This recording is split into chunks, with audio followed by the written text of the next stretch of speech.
Groundhog Day. Trapped on a grim treadmill, a minute, an hour, a day, repeating and repeating. These images could easily be the Gaza Strip today, a captive population of more than 1 million Palestinians reeling after days of intensive Israeli bombardment.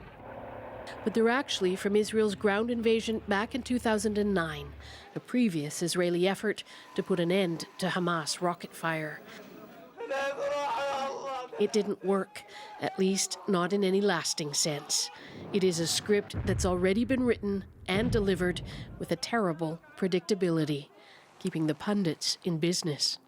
In each case, what we see again and again and again is that the core issues for Hamas, the blockade of the Gaza Strip, the restriction of goods moving in and out of its crossings with both Egypt and with Israel, and the severance of its land and sea borders is always a core issue. And for Israel, of course, rocket flying out of Gaza is always a core issue.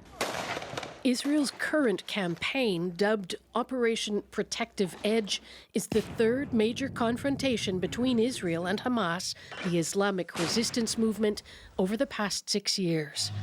There are constants. Both sides accuse the other of starting the fight. Both sides claim self-defense, and inevitably, it is the Palestinian people who bear the brunt of the suffering, critics accusing Israel of using disproportionate force.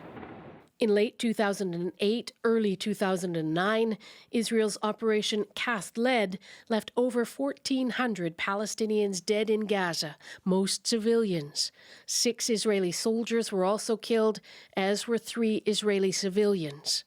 This time, the death toll stands at around 700 Palestinians, again, mostly civilian. 32 Israeli soldiers and 3 civilians have also been killed. Another constant, UN buildings hit, like the one sheltering hundreds of displaced people today, and the Israeli response that Hamas hides its rockets in schools and hospitals. And always, there are the piercing images that somehow manage to puncture the indifference of an outside world. This is the aftermath on a Gaza beach after 4 boys playing were killed by an Israeli shell last week. This is my yard. In 2009, it was the voice of Izzeldin Abu Aleish who lost 3 daughters and a niece in the Israeli offensive. His anguish was captured in a telephone call to an Israeli television station.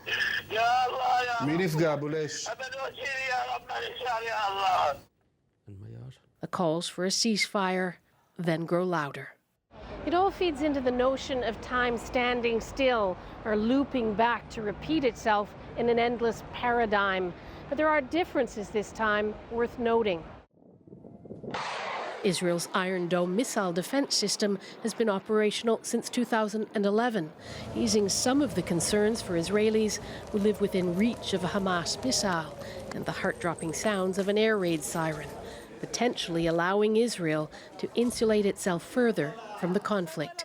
Mahmoud Abbas and his Palestinian Authority have been substantially weakened, unable to offer even Palestinians in the West Bank any real progress towards a state of their own. I think another major difference is Hamas has learned, and in some ways, you can see this in the IDF casualty rate. The IDF, the Israeli Defense Forces, have lost more troops in this campaign than they have in the previous 2 wars, 2012 and 2009, combined. They're inflicting far worse casualties on the Israelis. So that's a big difference.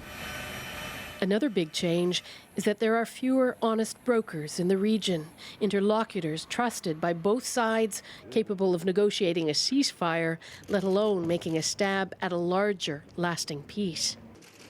Arab nations have been transfixed by and preoccupied with the repercussions of the so-called Arab Spring, and Western diplomats are still dipping into those old scripts. This was the U.S. Secretary of State John Kerry yesterday.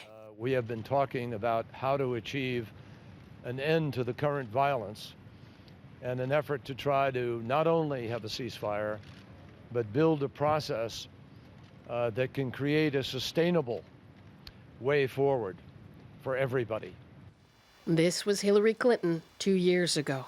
The goal must be a durable outcome that promotes regional stability and advances the security and legitimate aspirations of Israelis and Palestinians alike.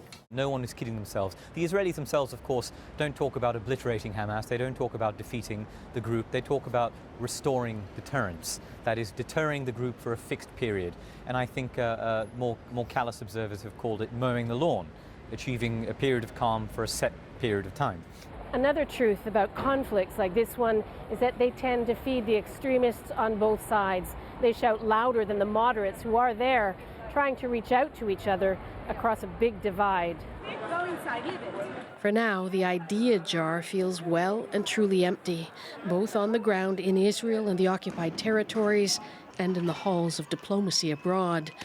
When that groundhog finally emerges, the shadow he sees will be a long one indeed, promising not weeks, but decades of waiting for the thaw.